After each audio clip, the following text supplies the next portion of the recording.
What is up, guys? We are back for volume 2 of the Q&A. I don't know if I'm always going to say the volume because at some point in time I'll forget what volume we're on, but let's keep it going for the beginning. So we're back for round 2. In case you guys missed the first one, go back and check that out. We'll give a little link up here. Please be sure to do all that YouTube stuff and keep helping the channel grow. I really appreciate all you guys doing that. I know it's really hard to reach down there and hit that button, but subscribe and right next to it twice, thumbs up. I know it's a lot to ask. And just so you guys don't forget the rules of this Q&A, ask some questions down below. So all these questions are coming from the previous Q&A. So get down in that comment section, get some questions in there. And if you see a question that you also want to have answered, hit the little thumbs up. That's how I'm going to pick the one. So obviously if there's 50, 60, 80, 100 questions down there, the ones that have the most thumbs up tell me that that's the ones that most people want to have answered as well.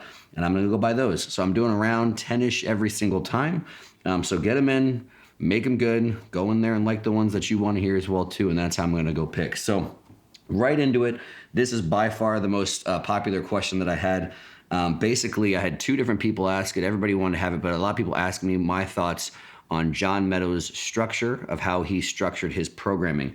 And the short answer is I think it's great. And I think it's one of those things, obviously, where John was epic at combining where there's actual, most importantly, evidence in the trenches, because no matter what anyone says, evidence as far as what's produced results with actual humans is going to be the best evidence that you have. And obviously clinical studies have that as well too, right? If they do something on a group of 50 people and we show these results, that's great. A lot of other stuff is just kind of theoretical, and it can be great to help you shape and mold principles. But if there's not actually something that's changing or transforming someone's body, then why do we really care about it? Results are king. So John was great at combining what he actually saw with the hundreds and thousands of people that he actually worked with. And obviously he was in the research as well too. And that's, I think, why he was such a great coach, is combine those. So basically, and I don't want to butcher this, so based on where everyone was asking it, it seems like the structure that he had for most of his programs, because I'm pretty familiar with the stuff, we've obviously had trained together in the past as well too, but basically had the idea of activate, load, pump, and stretch. That seems to be the sequence, because I knew it was something like that, but I think that's exactly what it was called. And I think it's great. And I think, like I said, he took this stuff from actual evidence. This is stuff that I feel like a lot of good coaches have somewhat similar structure. And then basically every coach just kind of has their own little application, the own way that they apply it. And so as you guys know, I think that's a great structure, and I do something relatively similar. And so again, the things that, just so you guys can kind of have your head wrapped around, why do some people do some things different? And maybe that the goal really is, this question, my opinion, is, well, what's going to work best for you based off of what worked best for John and what worked best for me? So I love the idea of activations or some sort of prep. But you got to take it a little bit different from person to person. I'm not sure if John had it entirely, if it was more activations, more of a pre-exhaust, but those are some things to consider. So I like activations where I just like to move all the joints that are going to be involved. And I think more than anything else, I've made this example. I call it hypertrophy hygiene, which I think is mildly clever. But I think of it the same way you have is like oral hygiene, the same way that you should hopefully take care of your teeth. I think some of the things that I like to do as far as activation prep is just to do something every single day before you train, just so you're doing it consistently and having basically the benefits that you're going to get from them. And what I mean by that is, some of the stuff is, if you just move all the joints in your body through all the range of motion that they have available at some point in time over the course of the week, you will maintain and at some point in time expand range of motion that you have available, and you'll either maintain it or expand it over the course of your life. So some people will say, oh, well, as you get older, you lose this posture or you lose mobility. And it really comes from people just never going there. You don't realize how people just stay in the exact same path, where if, you just go back here with your arm and you go back here, you just externally rotate. Like some people will say, I'm moderately flexible for my size. People are like, how do you do that? I was like, well, I've been doing this. I'll externally rotate every single time that I train, and I've been doing that since I was 15 or 16. Why would I lose this from a slow, gradual increase in tissue? So I love activations for the point of moving joints that are involved of what you're going to train that day. I love activations for the idea of kind of taking inventory. How does everything feel? Should I actually go really hard, or does something feel like crap today? And then there's also this whole mind-muscle connection thing. So a pre-exhaust type thing can be great if you have a hard time feeling a muscle. Everyone says, oh, if it's, pressing movements are best for chest. which there's some truth to that. But what if you don't feel pressing movements in your chest? Then for you, there's no truth in that. So there's some place, well, I feel fly is great. That normally traditionally wouldn't be a big movement for putting on size your chest. But if you feel it more than any other press, then guess what? That's going to be the best mass builder for your chest. If you don't feel the muscle at all, it's not going to work. Again, we can get into the nitty gritty here and kind of debate how much do you have to feel, how much is obviously when there's work, you lose some feel, of course. But the reality is if you don't feel the trained muscle at all, I'll tell you right now, you're not doing shit for that muscle. So I love the idea of doing something before you train. I just think it can be different from person to person. You certainly don't have to do the whole range of motion thing that I mentioned. You certainly don't have to pre-exhaust the muscle. Like if you feel your quads great when you do a squat, when you do an exercise to load, which we'll talk about next, you might not really need an activation. You can go right in, you feel the trained muscle, go to somewhere you can produce a lot of intramuscular force. And that's really the movements I think you're making progress on. But if you're someone that doesn't feel a muscle well, or you're trying to find something a little bit, then a pre-exhaust can be great. Then I've done in the past and use them with some people still, activations, which are basically, I like to take muscles into their fully shortened position and do isometrics in those positions. And I think there's evidence that isometrics provide benefit as well too. So meaning if I wanted to do a pec activation, I might just get my pecs in a near fully shortened position. And again, in this case, I can use my hands for an isometric, press them into each other, and just focus on contracting a nice, hard, strong contraction of my pec for maybe 5 seconds. And I might do 5 sets of that. And that can have some benefit, in my opinion, for every muscle group. Now, that's tough to prove. Can I prove that this is better? Can I prove that you have to do this? No, I mean, the worst argument you can make for that is it's a waste of time.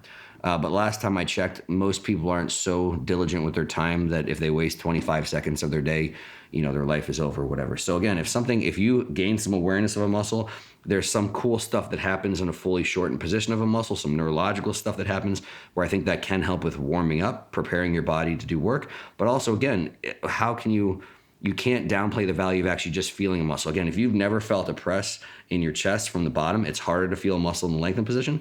And you just do this and like, holy cow, I actually feel my chest. I've literally had clients when I do something like that, like I've never actually felt my pecs before. What's the value of that? And that can slowly translate into an exercise and the performance. From there, talk about load, which again, the big takeaway here is do something to warm up, do something to prep. I think it's a valuable thing. But then load is really the priority, and that's the way that John did stuff too. That's why load stuff came before pump stuff, which I totally agree with. If you guys are familiar with my stuff, I do my meat and potato stuff. I certainly didn't coin meat and potatoes, but just most people seem to know what that talks about. Your big movements, prioritize that, logbook that, track that, and that has to progress. And I've told everybody, you'll see some of my workouts might have, I might do 5 minutes of activation or prep stuff. Normally that's the time frame. And then there's probably 75%, 80% of my actual time spent in the gym is on meat and potato stuff, things I'm tracking, logbooking, progressing week to week, the same movements for months on end. And then I generally finish with more pump or metabolic work if your recovery is in a good spot. And so John sequences, he goes load, pump, and then stretch. And so again, I'm not 100% familiar with how John incorporated stretch. I think for some of it was just finishing in a stretched position. So finishing, if you're doing pecs, making sure you finish with the fly. If you're doing biceps, maybe finishing with some sort of incline curl variation. And I think that's a great structure. And I think those two, for me, I kind of tend to blend those a little bit. So my metabolic pump work, lots of times I'll do pairings where a muscle from a shortened position to a lengthened position works great for a lot of metabolic output. And then I like to go right from a shortened to a lengthened because I think that lengthened position does trap a lot of stuff. And then some people, obviously, DC style training, Dante style of training, he does a lot of loaded stretches as well too. And I think there's actual evidence that shows that provides benefit. Doing a loaded stretch in some way, shape, or form is another form of intramuscular force. So long story short, I think it's great. I mean, hopefully you can clearly see the thought process of that type of stuff. The reason to finish with pump work is, again, you don't want to take away from your loaded, your output stuff, how high you can use. So how heavy of loads with perfect form, with rep ranges that are appropriate for hypertrophy is very important. You can't get away from high levels of intramuscular force. That's why those load things are very important.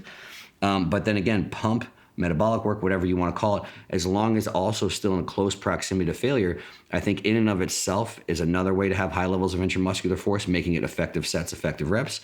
But also there still might be something to the pump itself. I don't think there's definitive proof that getting a pump leads to hypertrophy, but there's certainly a lot of evidence that the pump in and of itself, the metabolic byproducts of the pump, may be another pathway to lead to hypertrophy. And so for me, and for a lot of people even before myself and John in the bodybuilding world, doing your heavy stuff first, finishing with your pump stuff last seems to be a structure, especially in the trenches, that has a lot of evidence behind it. And again, finishing in that stretch position, however you want to do it, I think is great too, because I'll have people ask me that, should I do loaded stretches? And I don't really think, as long as you're doing it properly, there's anything ever wrong with doing it. I just like to do it also at the end of the workout. Some people say, should you do it in between sets? My preference is no, because I think stretching between sets, especially earlier in the workout, could potentially take away from output. Again, I'm not putting a stamp, writing that in stone, or it's not a commandment or anything, but I think there is some evidence it could take away from output. So why not just put it at the end? So all that kind of stuff, hope we can feel like, get the trends of that. That's the important. That's a great structure that John had. It has a lot of thought process, a lot of evidence behind it, a lot of reasoning behind it. And that's the biggest thing. Like, are you thinking about why you're training? And then hopefully you can just see from me answering that question long for a reason, because there's a lot to unpack there. It's basically like a whole workout. Why the hell do we do workouts the way that we do? So hopefully help you guys improve and kind of make stuff your own. I mean, that's a big thing that I think gets missed on YouTube, on Instagram, on social media. Is people say, hey, here's my pitch, here's my deal. People like to put fancy names, and you have to do this exact set structure, this and that. Where I like concepts. So we're going to, even John's thing, there's the concepts of here's how we're going to accomplish this goal, and kind of make it your own. But so yeah, short story is, obviously I think it's a great structure for how to set up your workouts. Another question here, I thought this was a good one, kind of a two-parter here, was what are your top 3 overrated exercises? And I'm going to answer this like all of my answers, too long. But again, hopefully you guys realize it's everything with training is all context. It's obviously like, it's not just about here's this definitive thing. It's all about a tool. It's all about who is it applied to. It's all about when is it applied. And when you do those things, you can't just say this is good or this is bad. You can, but you're not really giving people a full answer. So hopefully it's not long answers, because I like to hear myself talk. But maybe that can't be it, because when I'm in my car by myself, sometimes the windows are rolled up and there's no music and it's just silence. So I'm sure it's not that. I hope it's not that. But anyway, so the answer, what are my top 3 overrated exercises? I'm going to say, so I'm going to kind of answer this as far as basically anything with a barbell. So I'm going to say, to an extent, now hear me out before you throw pitchforks at my channel and burn it down to the ground. There are no bad exercises. And in fact, the ones I'm going to say here, this is why it's a weird answer, can also be amazing exercises for somebody. So again, I'm going to say the squat, I'm going to say barbell back squats, barbell deadlifts, barbell bench press. Those are overrated, but also there's 2 camps. There's people that say you have to do those 3. And that's the thing that's overrated. The notion that you have to do those things, and especially the notion that you have to perform them the same way a powerlifter does. The notion of having to do them and having to do them that exact way is the overrated part. Now, we do have people that have gone super nerd, my nerd people, that will say that those exercises are just completely useless for everyone in all contexts, which is also absurd. All of them, those can be great exercises, but I've seen more problems come from people feeling like they have to do them those exact ways with that exact bar, that exact range of motion. And that's the part of the bodybuilding world where people need to separate themselves from exercises being some sort of thing that we have to do this exact way, like this ritualistic thing that's been created. And we know that I always say it's like people treat it like, again, people like to say the words of primal, functional, this and that. Barbells are not in our DNA. We weren't born, you weren't popped out from your mom and a barbell came out with you. It doesn't work that way. A caveman didn't ever come out and, I'm a caveman, I'm going to start doing my primal, put this bar on my back and do squats. It's those subtle things. Yes, a squatting pattern is primal. Yes, picking something up from the ground is primal. But doing something with a fixed straight bar that's manufactured and perfectly balanced and you can put plates on, that's not primal, So it's the feeling like anything about those that make them anything except tools. Now, again, in powerlifting, they're sports, but for bodybuilding, they're just tools. What are the goals? What muscle am I trying to train? What am I trying to accomplish? And if you can train something or do something better with slight modifications, why wouldn't you do it? So the example is, some people just this amount of internal rotation or whatever, this hand position, having to kind of be maybe a high elbow position or whatever it is with a barbell. Some people coming, and I always say this, think about this, hopefully this should click. There's a million reasons. I could go with the rib cage size, I could go with your lower arm length, but someone bringing the bar to the chest might be a perfect exercise for them, might be the perfect range of motion, and just happen to work out that way with the size, the rib cage, the length of this arm. Now, what if that person's rib cage had just been, so here's perfect, everything going on with my pec is perfect. What if the rib cage had been half an inch smaller? So now to have the exact same thing occurring at this joint, now they're half an inch off the chest.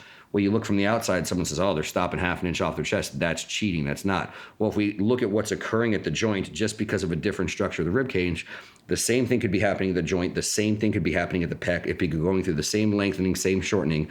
But again, all it's changed is someone's structure. Same thing. What if we go down and say, okay, bars on the chest, it's perfect. What if the same perfect, their lower arm was half an inch longer or an inch longer? And now to have the exact same range of motion occur at this joint, the exact same muscle length change, this person could be stopping half an inch or an inch off their chest just because their lower arm length was from birth predetermined to be a different length. So hopefully you can see how arbitrary some of this stuff is. I always say with deadlifting, like the plates have to touch the ground or it's not the right exercise. Like plate length, like plate diameter is arbitrary, right? So again, the radius of a plate on a bar is what determines how low you go in a deadlift. Again, what if somebody has longer arms than someone? Maybe they should technically stand on something so they can go a little bit lower. What if someone's got little T-Rex arms? T-Rex arms might be great for bench press. T-Rex arms certainly aren't good for deadlift. Maybe they can have the exact same thing occur at their spine angle, at their hips. Again, if they're stopping with that bar an inch off the ground, so maybe stopping on box as opposed to going to the ground. What if this position hurts, but this position doesn't? Well, is it bad to do a bench press with a Swiss bar? Is that not as good? Is that not as functional? In my opinion, for most people, a Swiss bar gives you much more variety. Because again, what do most people have? You have the range of motion between full pronation and full supination. Both of those are generally right at your end ranges. So that can cause some issues, like trying to do full supination while you're pressing full pronation, where right in the middle, it's like Goldilocks and the Three Bears. That's just right. So stuff like that, where it's like, I've seen people literally say, because it hurts when they bench press, like someone hurts themselves bench pressing and now they say, I can't do chest. I can't train chest. And I'm like, what are you talking about? Well, bench press is the first exercise I do in my chest workout. And now I can't do it without pain. And I could literally go through like, well, what about that hammer strength piece? Oh, that feels fine. Well, what about dumbbells? That feels fine. What about these cables? Oh, that feels fine. I'm like, well, how are you saying you can't train chest? And I was like, well, I can't bench press. And so when people turn these into these crazy, and I'm not kidding, I've had that exact conversation multiple times where people tell me because they can't do this one specific exercise, they can't train that whole body part.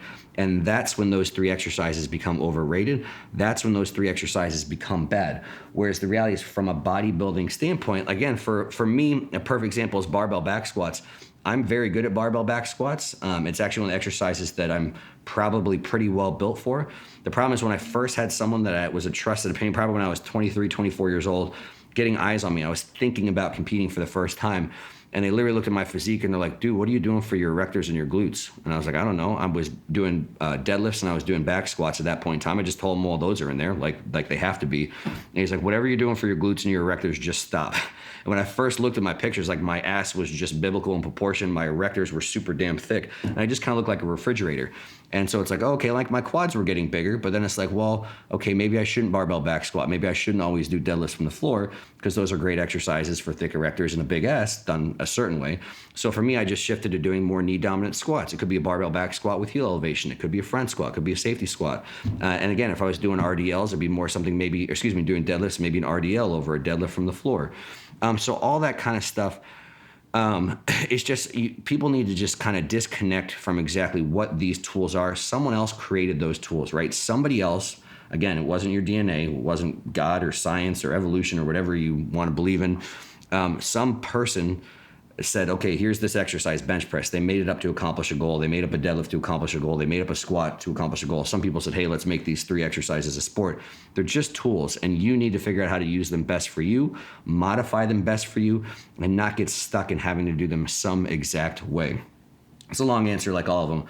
But again, for creating some context, because I also hate when people say, oh, well, deadlifts are bad, or oh, bench press is bad. I've seen people that structurally a flat barbell bench press works great for them. And not only does it feel good, it checks all the boxes. I can do this range of motion on my own, pain-free. I feel my chest a whole lot. They've progressed a lot on it. Their chest has visually gotten bigger. Why would I say that's a bad exercise for them? Same thing for squats, same thing for deadlifts. Depending on your goal, depending on the person, they might be a great fit, but for someone else, not. And that could go for anything. This notion that you have to do certain exercises, whatever you list as those exercises that you have to do, those are overrated exercises, or at least poor context created around exercises. Next one said, the question was, should you have a structured program versus going with feel? If you're not feeling an exercise, do you move on to something else?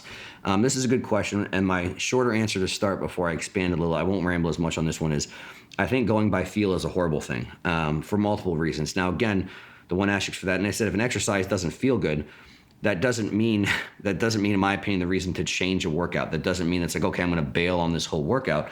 Basically what it means is you need to find a better exercise. So again, for the whole thing, it's like, hey, this is my workout. I've planned, this is what it's going to be. And an exercise doesn't feel good week after week, like from where you don't want it to feel good, causes joint pain, you don't feel the muscle, then absolutely take time to rotate that out. But you should rotate it to something else that you want to keep in place for long periods of time. Over time, you have to have some form of structured program, or at least most of it. I like to say, 75 to 80. If your goal is to make long-term progress, and you don't have amazing genetics, then you should have a structured program. There are some people with such good genetics, they go and they touch a weight, they just happen to one day curl 40s, and that's the next day, because that felt easy, they grab 50s, the next day they do another exercise, and things just grow.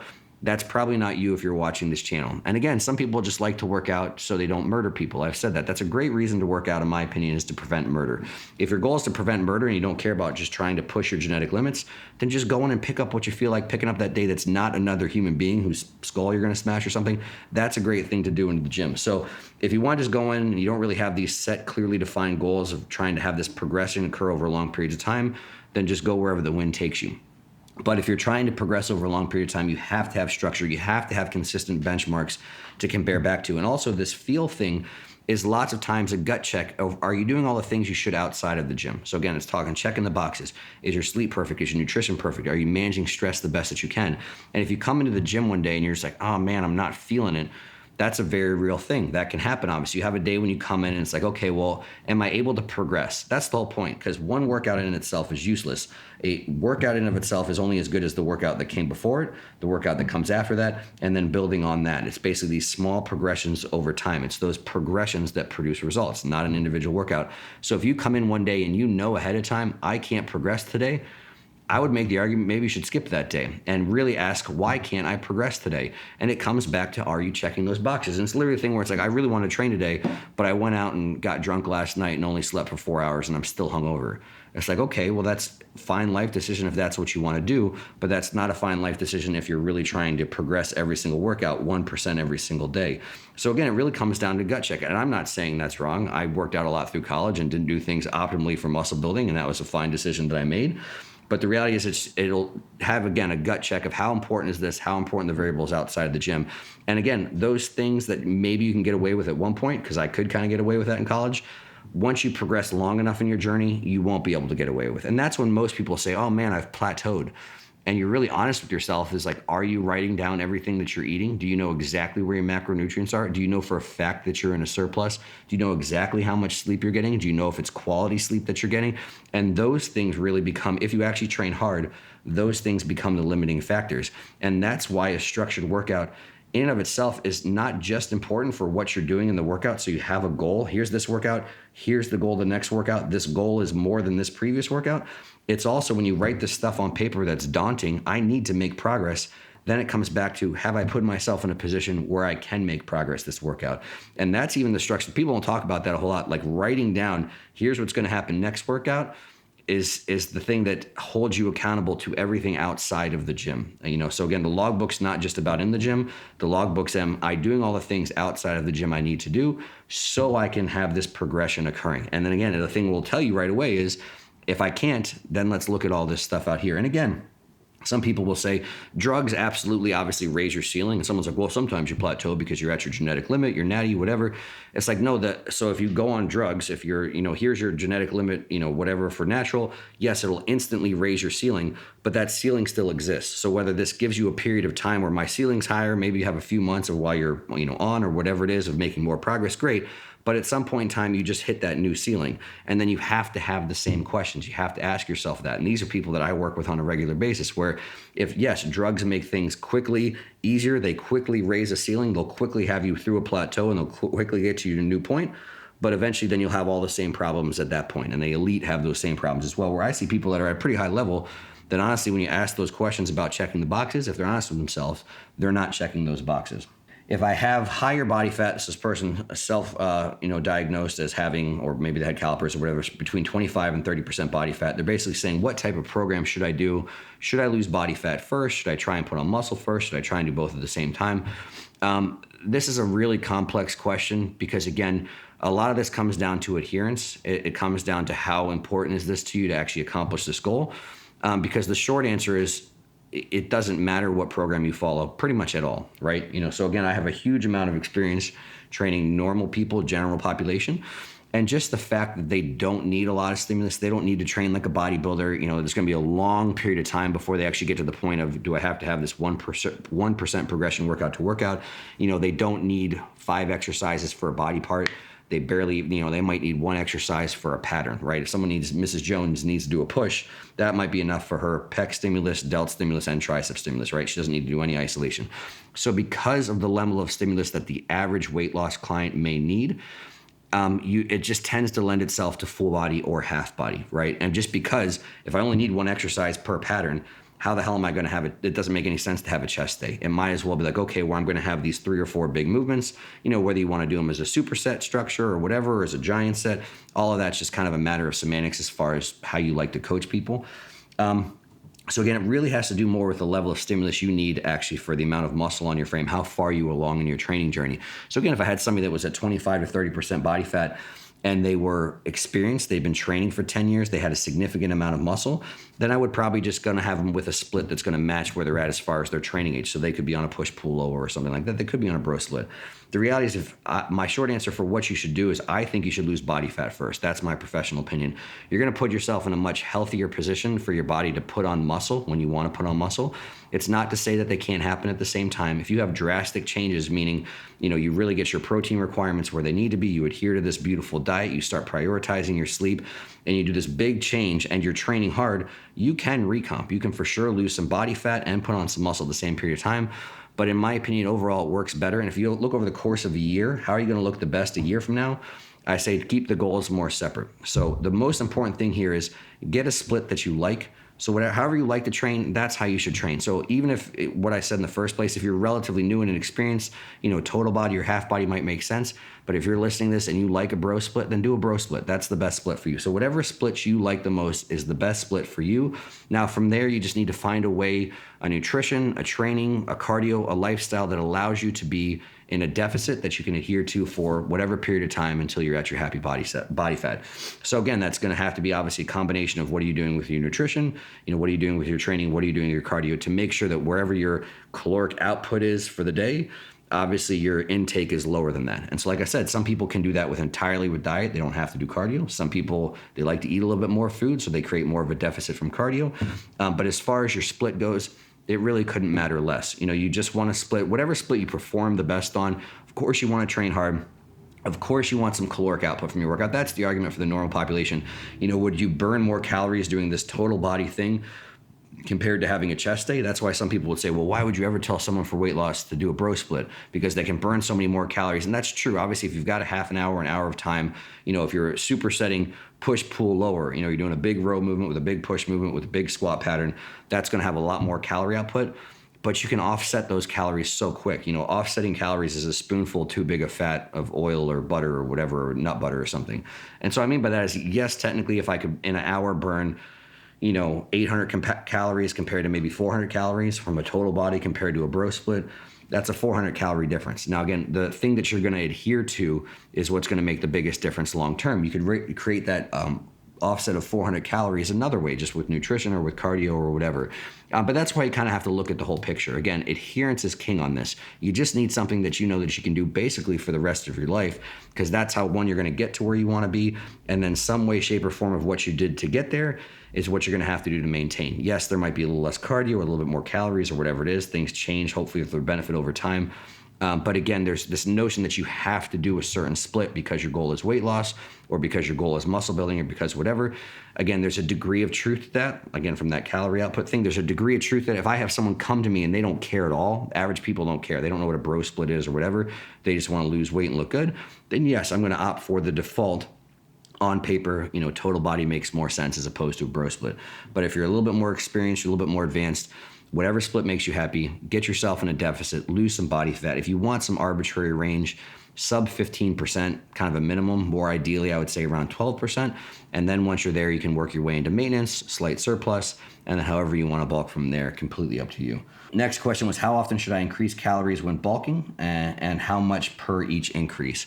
So again, this is a question a little bit, the context has to be there, where again, if you're not progressing. So first off, if you're progressing, change nothing. So that's the quick answer. So if you're in a bulk, and you're making progress, then I wouldn't change anything. Whatever you're doing, from your training, from your nutrition, if you're putting on lean tissue, if your lifts are going up week to week, if you can see a difference in time, in pictures or in the mirror, then don't change a thing. You don't ever have to arbitrarily increase just because you're further into a bulk. As long as the scale is going up, you put yourself in a surplus and you put yourself in a position to lay down more lean tissue.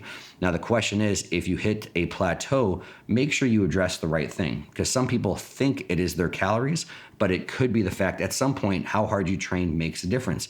Again, the reality is, however hard you train right when you walk in the gym day one, it has to get harder. Now, again, we can split hairs of, do you have to train to failure, not failure, whatever.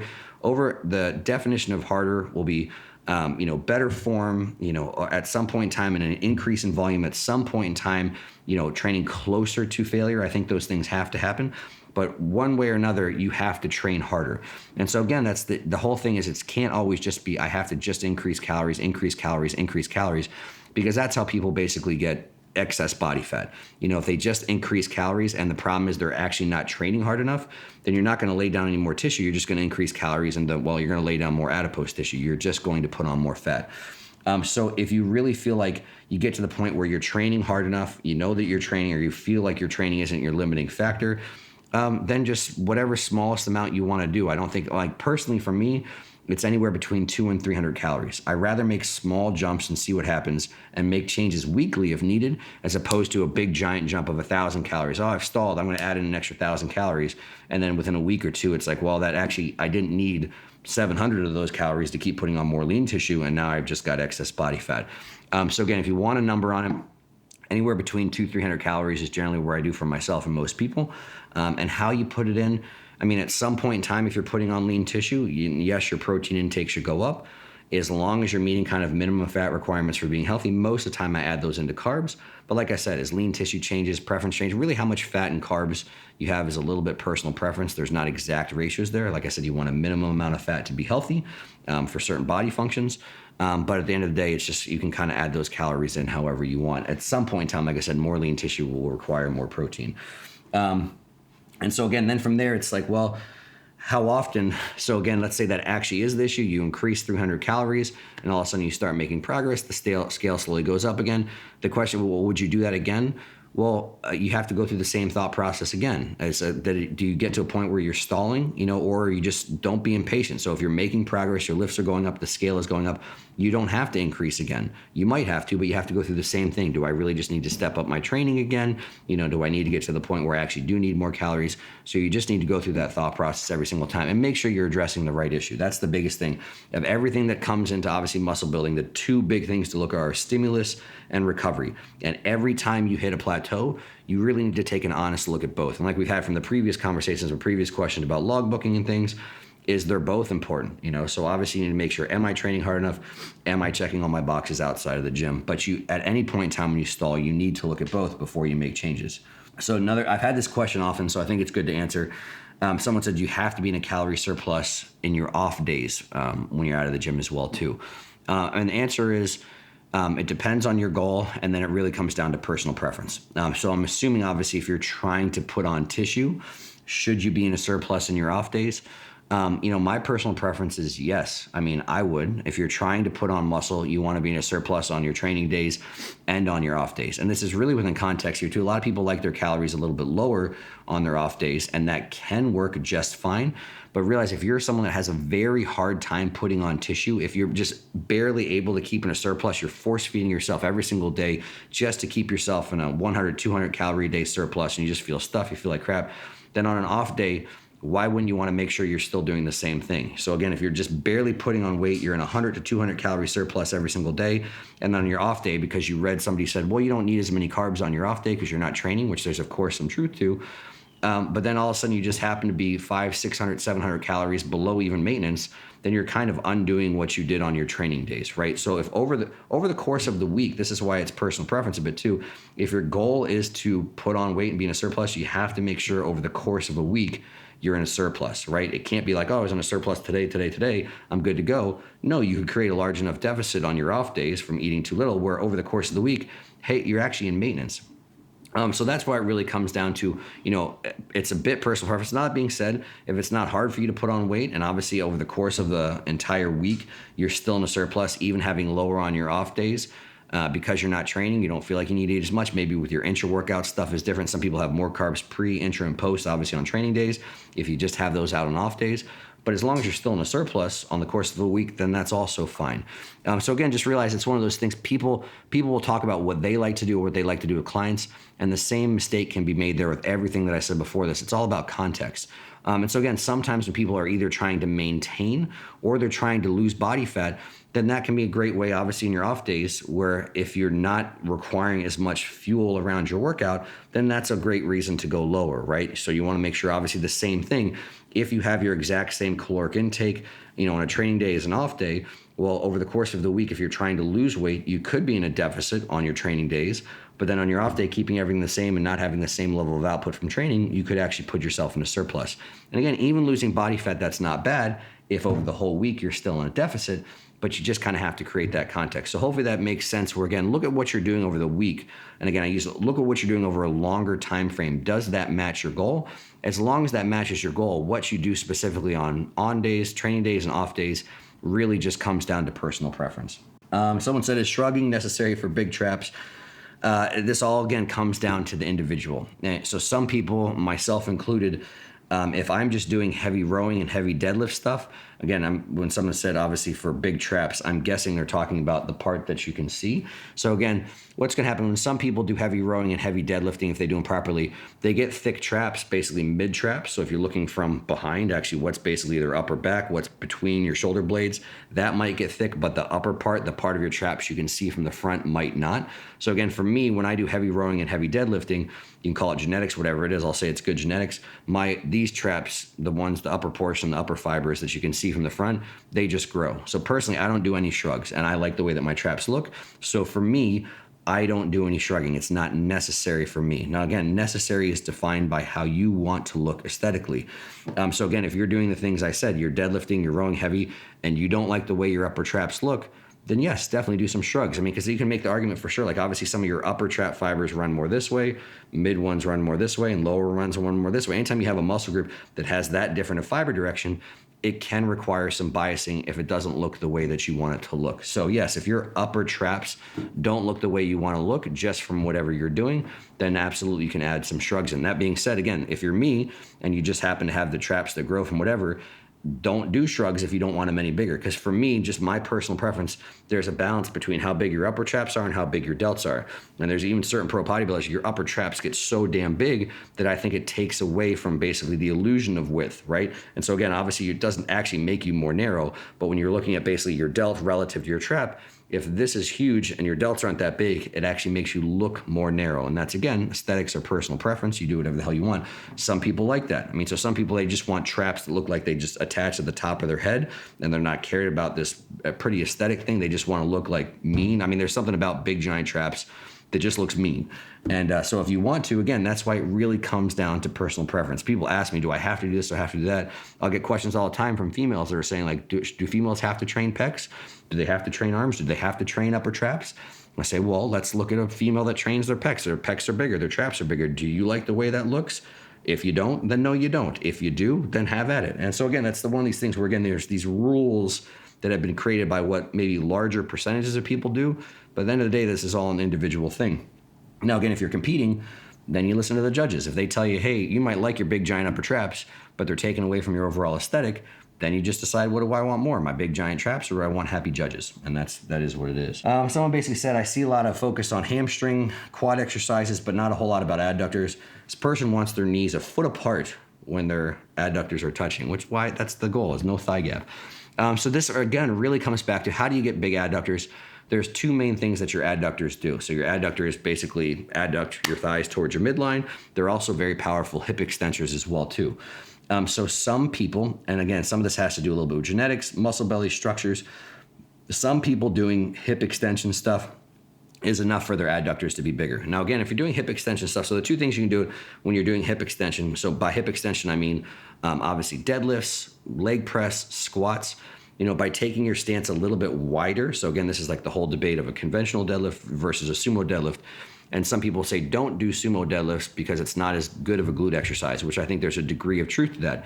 But if your goal is to have more hip extension and more adductors involved, then it's a pretty good exercise for adductors because there's going to have that component of, thighs coming more to the midline while hip extension is occurring.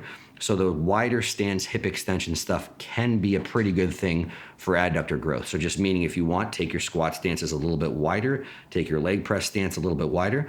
Now, in most people that can actually take away from glute development potentially, but it could also add more to adductor growth as well too. So again, if you're looking at a hip extension type thing, I'll use the example people ask all the time. Terrence, my training partner, has crazy quads and crazy adductors, huge adductors, and people say, "Oh, do you do the adductor machine all the time?" And he's probably never done it in his entire life. We don't have it in the program anywhere. Why don't we have it? Because he doesn't have to. So again, this is all a very individual thing. If the way that he's very comfortable with that wider stance, and for him, the way that he squats, when he squats that way, leg presses that way, his adductors develop well, his quads develop well, and his glutes develop well. So again, it's just kind of the way that his legs develop. So again, it's one of those things that some people that will be enough. Now, if you're doing those things in your body, some people's bodies are just more prone to use their glutes for hip extension regardless of stance. So even some people doing some sumo stuff where some people say, "Oh, you can't do sumo, that's not good for glutes." Some people might just have to do with hip structure, or even the way their adductors, basically the muscle bellies and stuff, just their glutes want to do everything. Again, because your glutes, I don't care what anybody says, even in a bit of a sumo stance, there's still hip extension occurring. Your glute still has a very large moment arm to the actual axis of the joint, so it still works. So again, if you're doing hip extension stuff, even doing hip extension stuff with a wider stance and your adductors don't look the way you want to look, do the adductor machine. And so again, there's a lot of people do the adductor machine. We've all seen, hopefully you've seen Jordan Peters, who I think more than anybody in the modern area of bodybuilding has popularized doing the stack on that with 37 plates on top of it.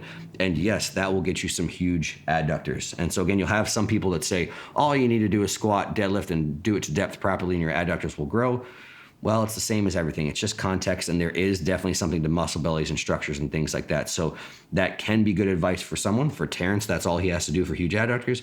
But for some people, there's very real reasons that won't be adequate, in which case isolation can make sense. So just program, if you're this guy, then probably, and there's never anything wrong with it. Even if your adductors do grow from hip extension, but you still want them to be bigger, then absolutely add in adductors. People ask me the question all the time about like, are deadlifts enough for erectors? And some people say they're not an erector exercise because it's more, hip extension involved. Yes, technically there's more torque at hips, but for some people it's more than enough stimulus to have huge erectors.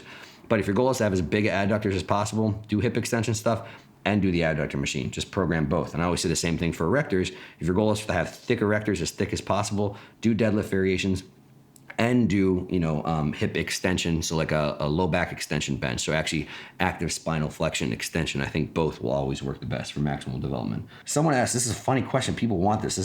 So I think someone said, what would you recommend to bring up Sartorius? I don't think I've ever actually had anyone ask to isolate. One, you can't isolate Sartorius.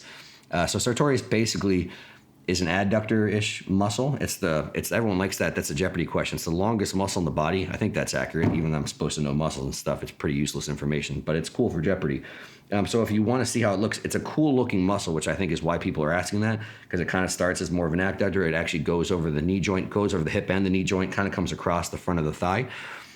So it's basically, from my understanding, involved obviously to a degree in adduction. It's also involved in hip extension, or hip flexion, but in my opinion, there's no worthwhile way to isolate it. So if you wanted to train it a little bit more, you could do more isolated hip flexion stuff. I don't think people do enough hip flexion stuff. I don't think it makes a big difference, in my opinion, from visual development. I've never seen actually anyone just say, hey, look, their Sartorius just got massively hypertrophied from following the specific Sartorius program or the specific exercise. So it really, the thing when someone I think asks, how do I develop this? What they're really saying is, how do I see that muscle? How do I make it look cool? And most of the time it's just achieving a very, very low body fat. If someone is shredded enough, and they do heavy hip extension, hip flexion, something with an adduction component in there as well, that muscle is going to be developed enough that it looks really cool. You're never going to see someone, I've never seen someone with massive thighs doing all the big movements that you should be doing for massive thighs that was shredded where they didn't have a visibly awesome sartorius. So again, if you want to see that muscle get shredded, get huge legs. So do all the same thing everybody else does for huge legs, and then get shredded, and it's going to look cool on you. Again, I personally have never had to have anyone do any progressive isolated, hip flexion stuff, or again, it's going to get developed to some degree doing isolation adduction. But again, I don't think it would ever, there's, in my opinion, nothing you can do that will isolate hypertrophy or growth just in that specific muscle by itself that's worth doing anything for programming. I think I only have one more. Last question. Okay, so someone asked, they got their gym has the prime plate loaded. They were asking, where is my preference for leg extension and leg curl? So this is a good question. The short answer, if you don't want to hear the whole thing. So for the leg extension, my preference is the middle pin. So again, for anyone not familiar with prime, if you have strive, it's the exact same stuff. So prime or strive, there's 3 pins. So just for easy sake and not confusing with length, there's a top, there's a middle, there's a bottom. For leg extensions, I like the middle. And the reality is, because of the range of motion you're taking the quad through, you could make the argument for every muscle, there's this length tensiony type thing where arguably you're a little bit weaker in the top. So that could be the argument for overloading the top pin and letting it get lighter. But the point of a leg extension, more than other exercises, it's the only place you can load the quad fully extended. So I think it makes, and you're not traveling through a huge range of motion, at most basically 90 degrees, of knee extension. So I think it makes the most sense to just overload that mid-range right through the top and not to have that much of a drop off there. Really make sure that you're overloading that position, because that really is the point of the exercise. And some of that realizes personal preference. I know some people will like to overload the top a little bit more, so they'll put some in the middle, some on the bottom. I think that's fine. Some people do like to match that profile type thing a little bit more, so they'll put some in the middle and a little bit more on the top, or maybe even between those two. So again, I'm giving you my coaching personal preference is just put the majority in the middle pin, and then honestly see what you perform on the best and see what you can progress the best, and because that matters as well too, and see what feels the best. But I think for most people, most of it in the middle pin makes the most sense. Now for the lying leg curl, I think the short answer is to put the vast majority of it on the top. So load the top pin almost entirely. And the reason is there you're taking your knee flexion extension, you're knee flexing through, depending on how much tissue you have, you could be 130 plus degrees range of motion. So because it's such a large range of motion, because it's that muscle's near full contractile range, I know the hamstring's not getting fully lengthened, but you're covering probably 80% of the muscle's full contractile range. Then you want to look at that length tensiony thing and realize that's a great complete exercise for training the hamstrings. You want to better match what that muscle's length tensiony type thing is, that muscle's profile. And so in that case, you're going to be much stronger in that lengthen through the mid-range. And because on that exercise you can get to the fully shortened position, you can actually really, again, you want to make sure that you can get there with a load that matches. So, and that's really one of the benefits there, is making sure you can get to that fully shortened position. And because you're weaker there, you want to make sure the load gets lighter there. So by loading more plates on the top pin, you're making it much heavier right from the beginning, staying pretty heavy through the mid-range, and then dropping off and getting much lighter as you get into that fully shortened, fully contracted position. And in my opinion, that's really the beneficial thing, again, of profiles, is it's about efficiency. If I can match what my body's capable of doing, then for me, it's not just an efficient exercise, it's an efficient use of the entire range of motion. And so again, that's the short answer. So if you heard in the beginning, most on the middle for the leg extension. And again, I pretty much put all. So again, for me, I put all the weight in the middle for leg extension. I put all the weight on the top for the leg curl.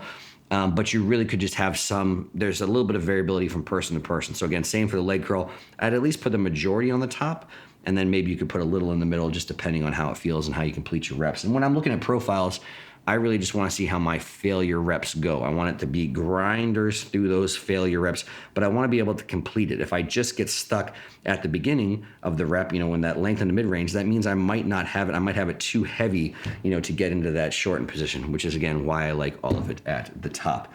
So that's that. I think we made it through 10-ish or so questions. Again, if you didn't do it in the beginning and you made it through all of this, thumbs up, subscribe, all that good stuff. And again, leave some questions below. Look at some questions, leave some little thumbs up or whatever. Get down in that comment section. Get rowdy down there.